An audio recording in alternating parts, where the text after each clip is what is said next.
My future mother-in-law has always hated me because I stole her son. Now she's demanding that I wear purple to my wedding while she wears white, but I think she's lost her goddamn mind.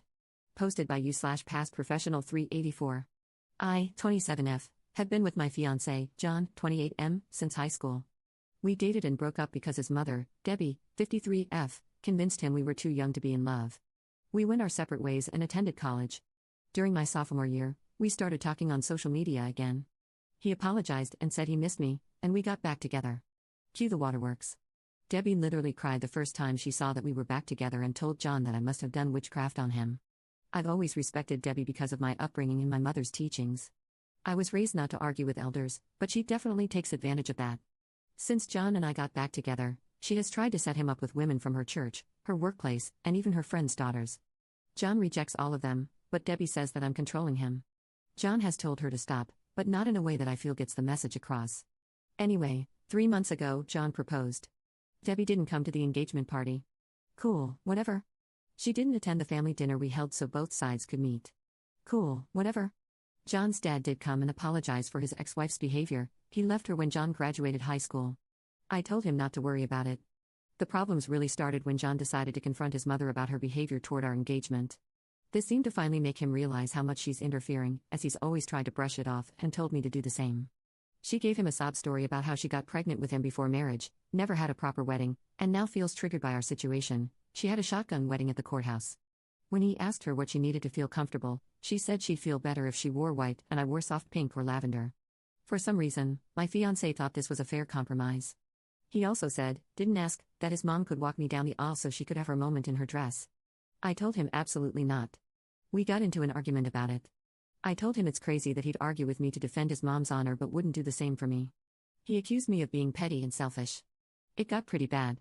We've agreed to cool off for now, but based on how heated it got, I could tell we both almost decided to call the wedding off. Now, things are weird.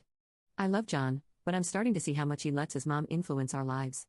I can just imagine her sitting at home with this evil grin, knowing she's driving a wedge between us, while John remains putty in her hands. I'm seriously considering calling off the wedding. Am I overreacting? Or is it really just about the color? Update 1 day later. Hey everyone, I'm not sure if this is the update everyone wanted, but here's what happened since my last post. John came home remorseful. He told me he had been anxious about the situation and had brought it up to a coworker/friend, mentioning how I didn't want to compromise. Apparently, his friend, God bless his soul, went off on him about how cringy he was being.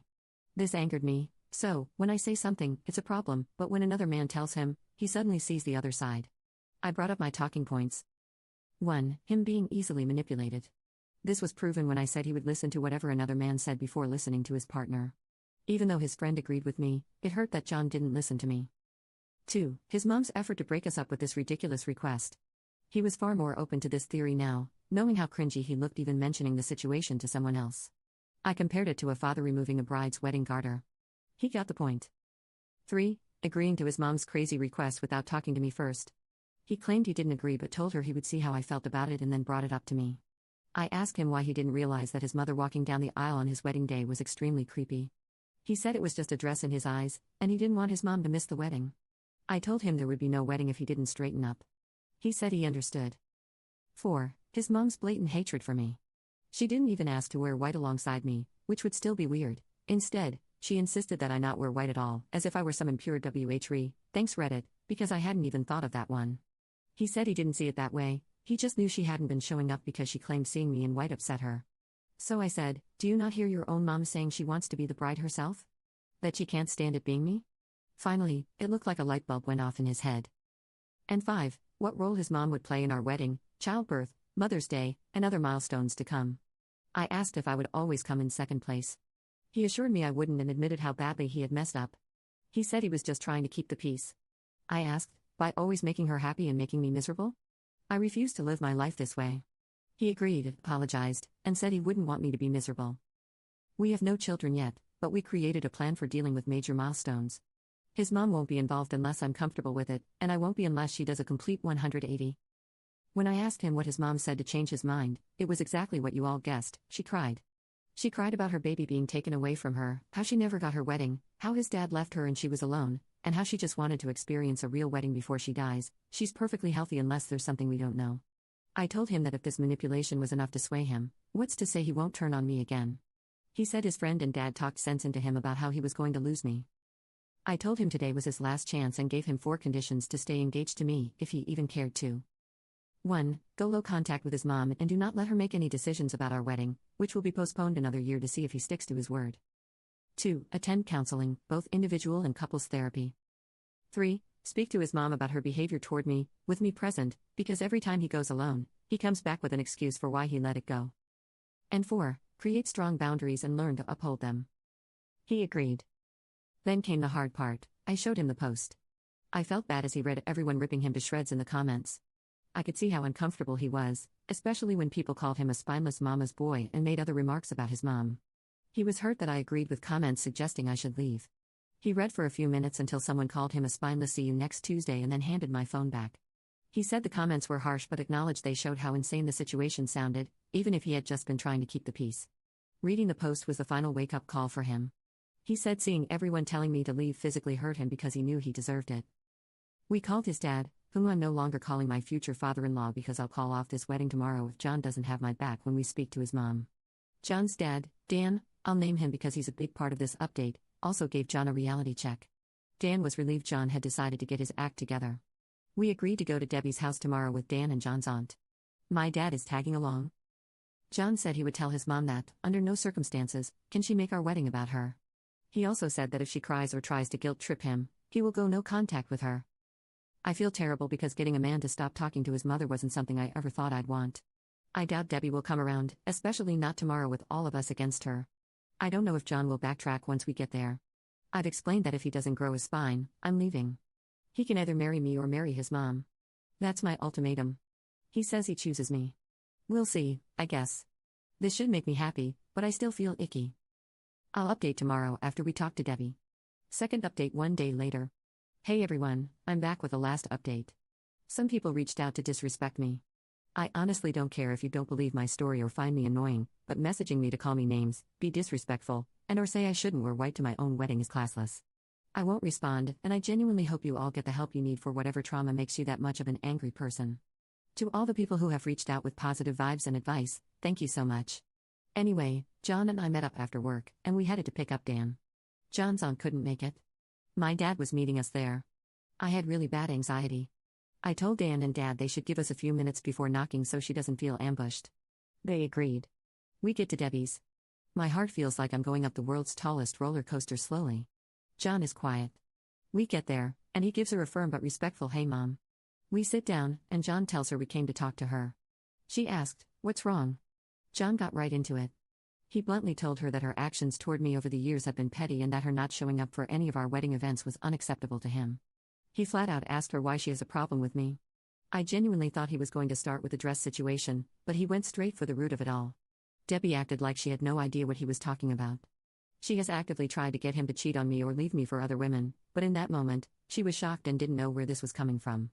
She said she has no problems with me and loves me like a daughter. She looked at me like she expected me to talk, but like I said to you all, I wanted to see what John had to say. He asked her to be honest and listed all the times he recalled her insulting me to my face and behind my back. He mentioned that she also tells him he could do better every time I'm not around. This was news to me, but am I shocked? No. Deb was livid. She genuinely couldn't believe he outed her like that. She started going off on him, calling him disrespectful and saying he was disrespecting his own mother for an outsider. She kept saying, "I know she made you do this. I know she's the one making you disrespect me like this." John was trying to reason with her and get her to calm down. I texted Dan and my dad to come in. Once they were inside, Deb became a different person. She was startled, as she wasn't expecting them, and then all the things she had just said went out the window. She turned to Dan and my dad and said John walked in and just started yelling at her because of me. My dad looked at me, and I shook my head no. Once Dan and Dad came in, everything was calmer for a little while. She went back to denying that she didn't like me. They all told her that it was obvious and that the dress request was shameful of her. She immediately replied that it's shameful I won't let her son spend time with her. John said that's not true. At this point, I'm burning inside. I wanted to correct all of her inaccuracies, but I stayed quiet. John asked her, "What's the real issue with Op?" Deb started saying how she knew I was going to be an issue since we were in high school. She said that once John got with me, his grades started dropping, which isn't true, that he stopped making time for family, also not true, that he once didn't show up to celebrate Mother's Day with her because of my birthday is in April, Mother's Day is in May, and that once we got back together, he forgot about her completely because I made him abandon her. He goes to her house a minimum of 3 times a week. She said the fact that we had the engagement party without checking how she felt about it was wrong and all the evidence she needed to see what kind of woman I am. My dad pointed out that she didn't pay for the engagement dinner to have any input on it. Dan asked her what she was thinking, asking to wear white at our wedding, and why she's so hungry for attention. Her face turned red and she went off. She told Dan that maybe if he had properly married her and given her a real wedding, she wouldn't feel left out. Dan straight up called BS and said she didn't want to have a real wedding, even though he tried to convince her. The reason? Her mother told her pregnant brides are tacky. She started crying. I honestly felt a little bad for Debbie here. My dad got everyone to calm down. John finally spoke again and told his mom that he can't keep defending her when she won't even try to respect me. That for his sanity in our relationship, he's going low contact. Deb kept crying and said that John can't leave her for dead. She's the only mother he'll ever have. Mothers are forever, wives are not. I'm not even his wife yet, and I'm already tearing the family apart. He kept going. He told her that we are going to get married. If she can't respect me or stop crossing boundaries, she'll be cut off completely. That his visits are dropping down to once every 2 weeks and that she needs to call less. She started going off. She knew it. I'm doing something to him. What did I do to her son? I'm a manipulator and a problem. She told my dad he raised a demon. My dad shot back at her to watch her mouth. John kept shouting, Mom stop, but she kept screaming, and then she started hyperventilating. Whoever called it, you might be able to see the future. She was gripping John's arm, saying she couldn't breathe. This was when I said to myself, oh no, he's about to flip-flop. He looked at me, and I know he knew what I was thinking. John got her a cup of water, then asked his dad if he could make sure his mom was okay and asked my dad to take Dan home. Dan and Dad agreed, and his mom started crying louder. She literally screamed, I can't breathe, as we walked out so he could hear her. I felt terrible, and I finally spoke. I told John I'm sorry and that I understand if he felt bad. He said he knew she was faking it, but his instincts wanted to run over and make sure she was okay. I asked, are you? He said no but looked really sad about it. My dad walked out behind us. My dad has never seen this side of Deb, and neither have I. She's always been catty or shady toward me, but this was insane.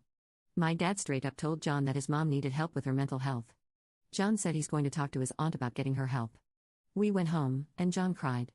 He said he cried because he watched his mom villainize him and tell others that he just walked in and verbally abused her.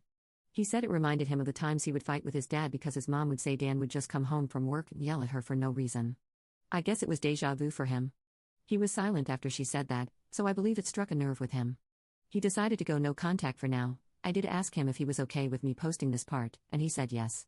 Before we went to Deb's house, I called a couple of counselors in our area to check availability, and our first couples therapy session is next month. It's a little while away. He called his provider today to check for a therapist within his insurance and got an appointment for himself for the 23rd. The ball is rolling, and John seems like he's on the same page as me. I know this is weighing on him, though. Dan called us and let us know he got Deb to calm down. He said he spoke to her as best as he could about her harming her own relationship with John, but she didn't want to hear it. Thank you, Reddit. I really didn't expect this to blow up like this. The advice and well wishes I got from this were so overwhelming, in a great way. While I should be happy, something about it all just makes me feel down. I hope that Debbie gets better and we can one day have her in our lives. Something about that comment about her mother made me hurt for little Debbie. Hopefully, one day I'll get to hear her stories. Now I'm going back to my regular life, and hopefully, I won't ever have a dramatic update for you guys again.